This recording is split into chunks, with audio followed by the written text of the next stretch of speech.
Om Swastiastu, Assalamualaikum warahmatullahi wabarakatuh. Salam nama budaya, salam sejahtera bagi kita semua. Pertama-tama saya ucapkan terima kasih kepada Ibu Nineng Alasmini selaku dosen pengampu mata kuliah Sistem Akuntansi yang telah memberikan kesempatan untuk saya untuk menyampaikan materi mengenai bagan alir prosedur permintaan dan pembelian. Nah, tak lupa juga saya ucapkan terima kasih kepada teman-teman yang tengah menyaksikan video dari saya ini. Nah, sebelumnya izinkan saya memperkenalkan diri terlebih dahulu. Perkenalkan, nama saya Nikade Egy Pratiwi dengan NIM 2115613020 absen 4. Baik, langsung saja saya akan membahas mengenai bagan alir dari prosedur permintaan pembelian. Nah, di mana dalam prosedur permintaan pembelian, setiap pembelian harus didasarkan pada permintaan pembelian yang diajukan oleh bagian gudang ke bagian pembelian. Nah, di sini kita akan membuatkan bagan alir untuk bagian gudang terlebih dahulu. Setelah itu kita akan membuatkan bagan alir untuk bagian pembelian. Nah, di sini ada pun simbol-simbol yang kita gunakan. Di sini ada simbol di sini ada simbol terminal. Di mana? Nah, di sini ada simbol terminal. Kemudian yang simbol seperti trapesium ini bernama simbol kegiatan manual. Nah, untuk yang berwarna hijau SPP ini kita namakan simbol dokumen rangkap. Nah, ini simbol yang tadi sama ya. Ini simbol kegiatan manual, ini dokumen rangkap. Yang ini itu bernama penghubung halaman beda. Nah, kemudian dalam bagian pembelian juga sama, menggunakan simbol yang sama. Nah, untuk simbol dengan segitiga terbalik ini, itu tuh bernama simbolnya itu arsip sementara. Nah, saya jelaskan ya, di mana kan setiap pembelian itu harus didasarkan pada permintaan pembelian yang diajukan oleh bagian gudang ke bagian pembelian. Nah, berarti kita mulai dari bagian gudang terlebih dahulu. Di sini pada simbol terminal ini, kenapa di sini kita menulis kata mulai?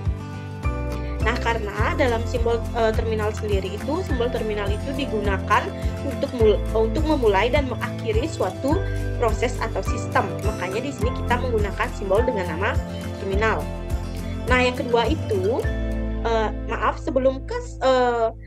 sebelum mengisi surat permintaan pembelian, kita harus melalui ini garis panah ini juga bernama juga simbol dengan nama arus dokumen atau proses. Berarti kita dari mulai kita memproses, kemudian baru ke mengisi surat permintaan pembelian atau SPP dengan simbol seperti trapesium ini, dengan simbolnya itu namanya itu kegiatan manual, di mana di simbol kegiatan manual ini untuk mengubah data yang dilaksanakan secara manual.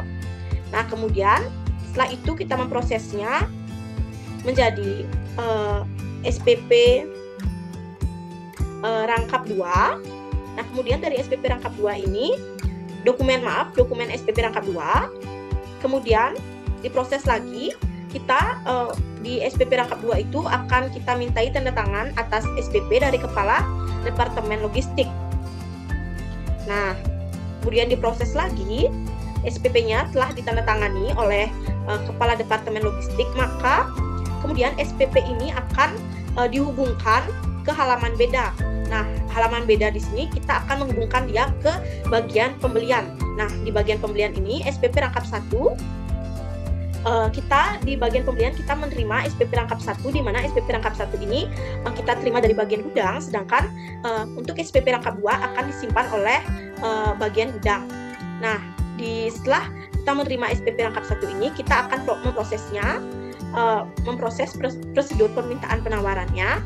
Nah, setelah kita proses, SPP rangkap 1 ini kemudian akan kita simpan atau akan kita arsipkan sementara. Nah, tanda segitiga ke bawah ini memiliki arti arsip sementara, yang dimana arsip dokumen secara manual bersifat sementara.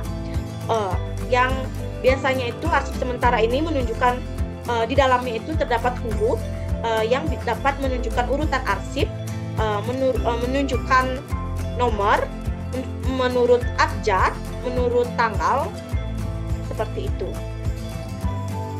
Baik, sekian materi yang dapat saya sampaikan mengenai bagan alir permintaan pembelian.